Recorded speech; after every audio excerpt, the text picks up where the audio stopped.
सो आज हम बात करने वाले हैं बजाज ऑटो के बारे में। इसके भाई रिजल्ट्स आ चुके हैं तो देखेंगे कि भाई रिजल्ट अच्छा है या बुरा है।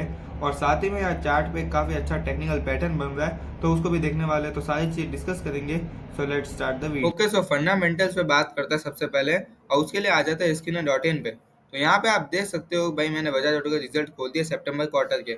अब रिजल्ट्स में जो है तीन चीज़ें काफ़ी इंपॉर्टेंट है। पहला है सेल्स, दूसरा है ऑपरेटिंग नेट प्रॉफिट और तीसरा है नेट प्रॉफिट। ठीक है, ऑपरेटिंग प्रॉफिट होता है बेसिकली। तो जो अपनी जो सेल्स है वही 15,735 करोड़ की है, हाईएस्ट एवर है, वन पॉजिटिव थिंग। सेकंड जो अपना नेट प्रॉफिट है 2,829 करोड़ का है, ये भी हाईएस्ट एवर है, तो थर्ड पॉजिटिव थिंग। अब तीसरा जो है नेट प्रॉफिट 2,122 करोड़ का है। तो यहाँ पे थोड़ा सा हल्का सा जो है नेट प्रॉफिट कम हुआ है। ठीक है, लास्ट क्वार्टर से देखा जाए तो ज्यादा नहीं पर हल्का सा ही है। अब ये क्यों कम हुआ?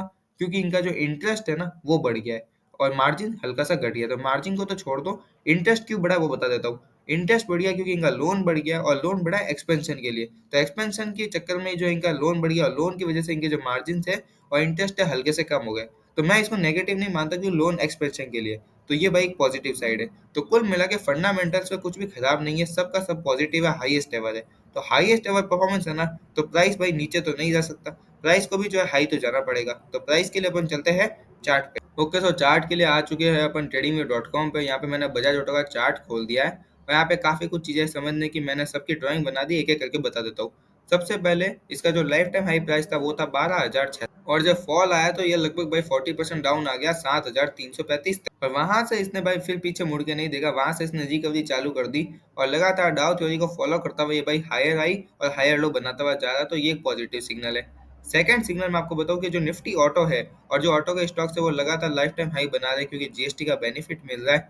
तो बजाज ऑटो भी निफ्टी ऑटो में आता है, तो ये भी ज्यादा दिन पीछे नहीं रहेगा, ये भी जो है फॉलो करने वाला निफ्टी के ऑटो इंडेक्स। तीसरी चीज मैं अगर बात करूँ ना, तो ये एक राउंड टाइप का पैटर्न बना के एक सडनली फॉल आया, फिर भाई जो राउंड शेप में आपको रिकवरी देखने को मिलती है। तो ये एक सेमी सर्कल टाइप होता है जो कि फिर जहां से फॉल शुरू होता है ना तो वहीं जाकर खत्म होता है। और चौथी चीजें यहाँ पे बन रहा है कप विथ 100 पैटर्न, जो कि मैंने बना रखा है, अगर आप देखोगे तो आपको समझ में आ जाएगा।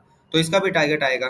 तो ये सारी चीजें अगर मैं देखूँ और फंडामेंटली देखूँ कि बेस्ट एवर परफॉर्मेंस है, तो मेरा एनालिसिस ये कहता है कि भाई निफ्टी ऑटो का जो एक शानदार स्टॉक है बजाज ऑटो, ये भाई यहाँ से ऊपर की तरफ चलना चालू कर सकता है। मैं खुद भी इसमें इन्वेस्टेड हूँ, मेरी कोई रिकमेंडेशन नहीं है। तो मेरा एनालिसिस ये कहता है कि यहाँ से चलना चालू करेगा और हो सकता है कि ये 12,600 तक भी चला जाए आने वाले 3 या 4 5 6 महीने के अंदर। बाकी मेरा इतना बड़ा टारगेट नहीं है। मेरा जो टारगेट है फिलहाल वो है भाई 10,502 तक। अगर क्योंकि अगर 10,502 भी ये जा देता है ना तो लगभग काफी है। अगर करंट प्राइस से मैं देखता हूँ तो ये लगभग लगभग 20% हो जाता है।